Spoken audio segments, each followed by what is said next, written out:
ये है मेरा फिलोडेंड्रोन का कलेक्शन। इसकी देखभाल कैसे करते हैं आज इसके बारे में बात करेंगे। Hello and welcome to my channel earth the flavours of life. सबसे पहला जो फिलोडेंड्रोन है ये है फिलोडेंड्रोन प्रिंस ऑफ ऑरेंज। नई जो लीफ इसकी निकलती है वो थोड़ा सा ऑरेंजिश कलर लिए हुए होती है, बाकी लीफ डार्क ग्रीन कलर की होती है और अलग से ये दिखाई देती है। मीडियम की बात करें तो इसमें राइस हस्क या कोकोपीट, और अगर कोकोपीट ना हो तो आप जो नारियल के बाहर की जटाएं होती हैं उनको भी छील छील कर वो डाल सकते हैं। इसके साथ इसमें लीफ कंपोस्ट डालिए। पॉट साइज के अकॉर्डिंग अगर आप 6 इंच का पॉट ले रहे हैं तो उसमें आप 2 मुट्ठी चारकोल भी मिला सकते हैं। ये इसके लिए बेस्ट सॉइल होता है। सॉइल अगर आप सिंपल गार्डन सॉइल कम ही डालें तो इनकी ग्रोथ बहुत अच्छी होती है। सेकंड जो आप अपनी स्क्रीन पर देख रहे हैं ये है फिलोडेंड्रॉन इंपीरियल गोल्ड। इसकी new born leaf fluorescent green colour की होती है और जैसे जैसे मैच्योर होती है वो नॉर्मल ग्रीन कलर की होती जाती है। ये भी देखने में बहुत अट्रैक्टिव लगता है और इसको भी आप सेम गार्डन सॉइल में लगा सकते हैं। पहले मैंने ये छोटे पॉट पे रखा था तो इसकी पत्तियां छोटी थी, अब ये बड़ी हो गई हैं। अगली ये वैरायटी जो है फिलोडेंड्रॉन कॉन्गोरोजो। डार्क ग्रीन कलर की लीव्स और लीफ का स्टॉक डार्क मरून कलर का, एक अलग ही लुक। वाइट कलर के सिरेमिक प्लांटर में मैंने लगाया है। देखने में बहुत सुंदर लगता है। घर के किसी भी कॉर्नर में या पार्शियल लाइट वाले एरिया में आप रख दीजिए, बहुत अच्छा लगता है। अगला फिलोडेंड्रॉन पर्किन। ग्रीन लीव्स के अंदर लेमनिश येलो कलर की पतली पतली धारियाँ लीव्स को एक खूबसूरत लुक देता है और लीव्स एक शाइन लिए हुए होती हैं। फिलोडेंड्रॉन की कोई भी वैरायटी हो, प्रोपगेशन की बात करें तो स्टेम कटिंग के थ्रू हम इन्हें आसानी से प्रोपगेट कर सकते हैं। इसकी बहुत सारी वैरायटीज़ नई लैब में यानी टिश्यू कल्चर के थ्रू बनाई जाती हैं और जिसकी वजह से हमें इतनी सारी वैरायटी देखने को मिलती हैं जिसमें लीव्स के अलग अलग कलर, डिज़ाइन और पैटर्न हमें देखने को मिलते हैं। कई सारी जो प्लांट्स हैं मैंने भी कुछ सालों में बना ली हैं। जैसे बर्किन के मेरे पास 4 प्लांट हैं और ये मैं आपको दिखा रही हूँ। देखिए बर्किन है ये, और ऊपर से जो 2 लीफ निकल रही हैं ये कॉन्गो वाली हैं, फिलोडेंड्रॉन कॉन्गो, और इसका जो स्टॉक है लीफ का ये भी मरून कलर का हो गया है। इसी प्लांट से म्यूटेशन के थ्रू इसमें चेंजेस आ गए, ये आप देख रहे हैं।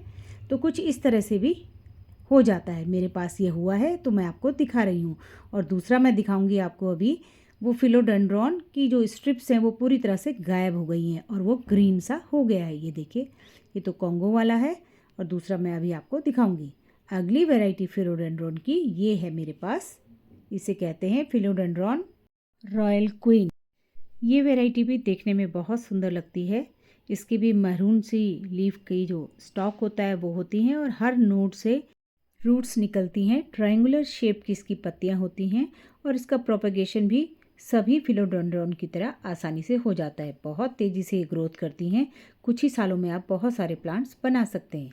अगला जो फिलोडेंड्रॉन है ये है फिलोडेंड्रॉन वाइट प्रिंसेस। लीफ में कुछ वाइट वाइट से स्पॉट और कभी कभी आधी लीफ वाइट हो जाती है, जैसे इसके कॉर्नर में है, कहीं पे साइड पे, और नीचे की लीफ आप देख रहे होंगे हल्की सी पिंकिश है। इसका भी लाइट से बहुत ज़्यादा रिलेशन है। आपने इसको किस तरह की लाइट से रखा है ताकि इसके लीफ में प्रॉपर तरीके से अच्छा कलर जो है आ सके। कलर मीन्स जो इसका वेरिगेशन है वो उभर कर आ सके, वो भी मैटर करता है। जनरली सभी फिलोडेंड्रॉन को डायरेक्ट सनलाइट पसंद नहीं होती। या तो सुबह की हल्की धूप 1 घंटे की उनको मिल जाए या शाम की, या उसके अलावा उनको छन छन कर लाइट मिलती रहे तो वो अच्छे ग्रो करते हैं और अपना वेरिगेशन भी दिखाते हैं। ये वाला फिलोडेंड्रॉन है हार्ट शेप फिलोडेंड्रॉन।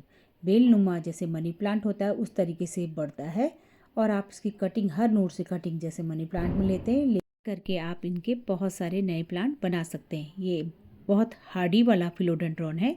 इसको आप सिंपल गार्डन सॉइल में भी लगा सकते हैं, मॉस पोल के साथ लगाते हैं तो ये देखने में बहुत सुंदर लगता है और बहुत ज़्यादा ग्रोथ ये करने वाला है। रफ एंड टफ फिलोडेंड्रॉन ये हार्ट शेप फिलोडेंड्रॉन होता है। तो देखिए इस तरह से मैंने इसकी कटिंग कर करके 2 पॉट में मैंने इसको लगा दिया है। इसमें भी अभी कुछ ही दिन पहले मैंने कटिंग लगाई थी और सारी कटिंग इसकी चल चुकी हैं। नेक्स्ट वैरायटी फिलोडेंड्रॉन की फिलोडेंड्रॉन ग्रीन वाली है। एग्जैक्ट वैरायटी का नाम तो मुझे नहीं मालूम, लेकिन ये वैरायटी बहुत अच्छी वैरायटी है और बहुत फास्ट ग्रोइंग है। आप इसे आसानी से लगा सकते हैं। सिंपल गार्डन सॉइल में चल जाती है। और ये फिलोडेंड्रॉन ज़ेनाडू, इसकी जो ग्रोथ है बहुत स्लो है as compare to other varieties. बहुत धीरे धीरे ग्रो करता है, लेकिन पत्तियों में जिगजैग टाइप का पैटर्न होता है। ये देखिए कुछ इस तरीके से ये दिखाई देता है। अगला जो फिलोडेंड्रॉन है ये आपका ग्रीन कलर का मैं ये ज़ेनाडू वाला लेकर आई थी, लेकिन आप देख रहे हैं ये मैंने पत्ती तोड़ के आपको दिखाई है, इसी की शेप की थी। लेकिन 2 साल पहले मैं इसे लाई थी और सर्दियों में, लास्ट जो सर्दियाँ थी, इसमें ये प्लांट पूरी तरह से मर गया था। गर्मियों में इसमें नई ग्रोथ आई तो पत्तियाँ अब सिंपल आ गई हैं। तो कुछ इस तरह का म्यूटेशन भी ये प्लांट दिखाता है। तो उसका जिगजैग पैटर्न पूरी तरह से गायब हो चुका है। और ये जो ट्रायंगुलर शेप का आप देख रहे हैं ये है फिलोडेंड्रॉन मैक्सिकैनम। ये भी बहुत फास्ट ग्रोइंग फिलोडेंड्रॉन है। इस वाले फिलोडेंड्रॉन बर्किन को देखिए, कुछ लीव्स इसकी इस तरह से वेरिगेशन ली हुई हैं और बाकी का पूरा बंच कटिंग के बाद ग्रीन हो गया है। अभी मैं आपको दिखाती हूँ। ये देखिए इसकी ये वाली लीव्स सारी की सारी वेरीगेटेड है और इसी की ब्रांच दूसरी साइड से जो निकल रही है ये सारी टोटली देखिए ग्रीन हो गई है, जबकि नीचे की पुरानी लीफ है ये वेरीगेटेड है और ये सारी की सारी प्लेन हो गई हैं। तो कुछ मेरे कलेक्शन में ही इन्होंने अपना म्यूटेशन दिखाया है। तो इसी तरह से इनमें म्यूटेशन भी कभी कभी आता रहता है। बहुत अच्छी अच्छी इसमें वैरायटी अभी भी मेरी विश लिस्ट में है, जिनको मैं कलेक्ट करके अपने कलेक्शन को और भी बढ़ाना चाहती हूँ। वाटरिंग रिक्वायरमेंट की बात करें तो फिलोडेंड्रॉन को भी टॉप लेयर सूखने के बाद ही वाटरिंग करनी चाहिए। हालांकि इसमें सबसे ज़्यादा ग्रोथ रेनी सीज़न में देखी गई है। रेनी सीज़न में ये बहुत अच्छी ग्रोथ दिखाते हैं और अगर ये किसी सपोर्ट के सहारे हैं तो बहुत जल्दी इनमें ग्रोथ होती है। विंटर्स में थोड़ा सा ये डॉर्मेंसी में चले जाते हैं और कम ग्रोथ इनमें होती है। मिस्टिंग इनको बहुत पसंद होती है। अब ये देखिए बरसात के सीज़न में ये इस तरह से दीवार से इसकी रूट्स लग गई हैं। इससे मैंने कटिंग करके 3 प्लांट्स बना लिए हैं, जिनको मैं 15 डेज़ में इंडोर रखती हूँ, उसके बाद दूसरे वाले को रख देती हूँ। तो कुछ इस तरीके से मैं चेंज कर करके इनको मैं इंडोर ब्राइट लाइट वाले एरिया में रख लेती हूँ। आप भी अगर आपके पास फिलोडेंड्रॉन है, उनकी ग्रोथ अच्छी हुई है तो आप कटिंग करके नए प्लांट्स बना सकते हैं। हर नोड पोर्शन से एरियल रूट्स निकलती हैं, तो आप कटिंग करके अपने लिए ढेर सारे नए प्लांट्स बना सकते हैं, जिस तरह मैंने बनाए हैं।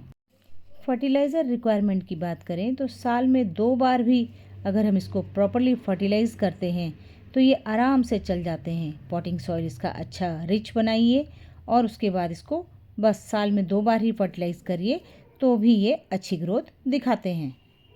मेरे पास जितनी भी वैरायटी हैं उनमें मैंने अभी तक कोई पेस्ट अटैक तो देखा नहीं है।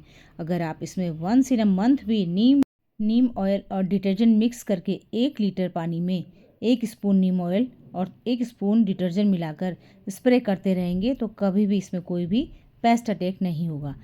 लीफ को शाइनी बनाए रखने के लिए time to time paper towel से या फिर टिश्यू पेपर से क्लीन करते रहना चाहिए। तो ये थी जानकारी मेरे फिलोडेंड्रॉन कलेक्शन की केयर की। उम्मीद करती हूँ आपको मेरे ये प्लांट्स पसंद आए होंगे और आप भी इनमें से कुछ अपने कलेक्शन में ज़रूर ऐड करेंगे। आपके पास कौन कौन से प्लांट्स हैं ये भी मुझे ज़रूर बताइएगा। Thanks for watching.